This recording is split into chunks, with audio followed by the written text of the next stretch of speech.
The Notre Dame Fighting Irish come up just short here in Atlanta, Georgia, the national championship game. What went wrong for the Fighting Irish?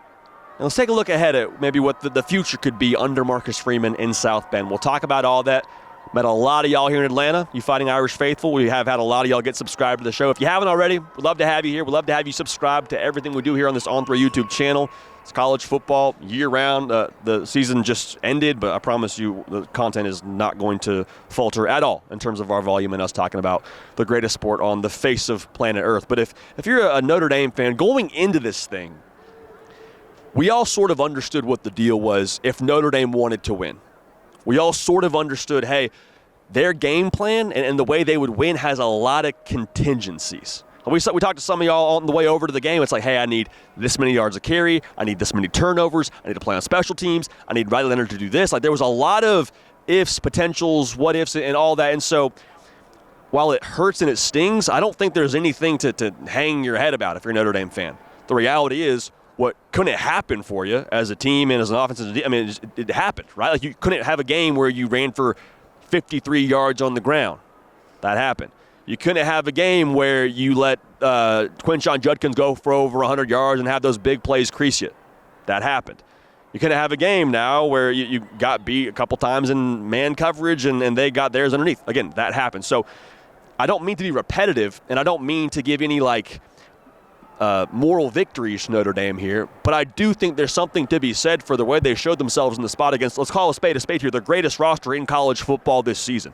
And Notre Dame gave them all they could handle and then some. Now, you're kicking yourself a little bit because it got to a point where you had to play in a style of ball game that you didn't want to play, having to play catch-up with that Ferrari of an offense. But for Notre Dame, the way that they fought and the way that they battled, man, again, there's no moral victories in college football. Nobody's saying it's okay to lose the national championship.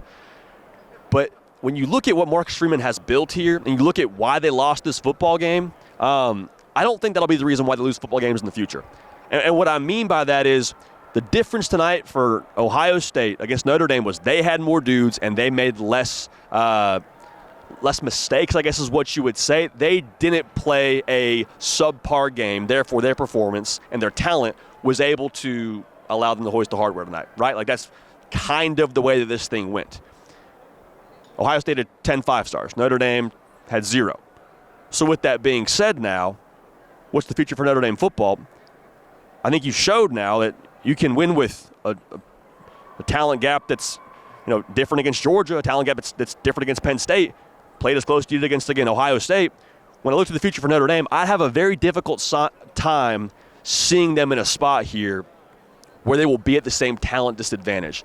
Because Marcus Freeman across this playoff run has proven, like, hey, come to Notre Dame, we can accomplish everything you want to accomplish.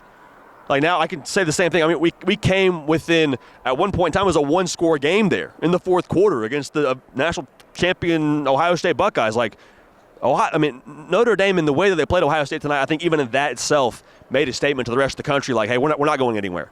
And Riley Leonard, left it all on the field, had his best passing performance from a yards perspective of the entire season. He is an absolute warrior, man. He's a hard-not-to-like guy. I have a hard time believing that Notre Dame and the pitch they'll be able to make from this playoff run isn't going to allow them to have a higher level of talent when they play teams of this caliber in the future. So Notre Dame, they've quite frankly done more with less. Give Marcus Freeman all the credit in the world, but I'll say this to leave you here. They've built a fire, not a flare. Like, this wasn't just a one-off. This wasn't just, good year for Notre Dame. They got a good quarterback from Duke, and they had a few things break their way. Like, no, this is a legitimate, sustainable operation that now I believe will recruit at a higher level because of the optics that are new around Notre Dame. It's no longer just a school with great tradition and pageantry and touchdown Jesus is awesome and all that and the Golden Dome. Like, that's all cool, but, like, they're legitimately a team that I think can compete and will compete at the Tier 1 level in the college football landscape.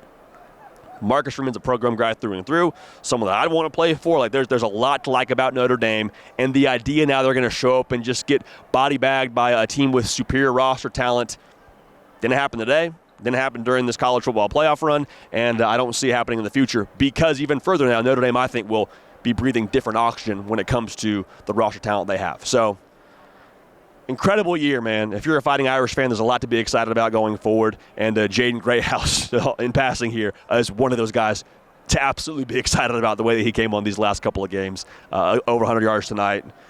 Dude's a baller, and he's going to be in South Bend next year. So, with all that being said, make sure you are subscribed. A lot of content coming for you. We appreciate y'all. We love y'all. We're going to keep this party rolling, and we will see y'all next time.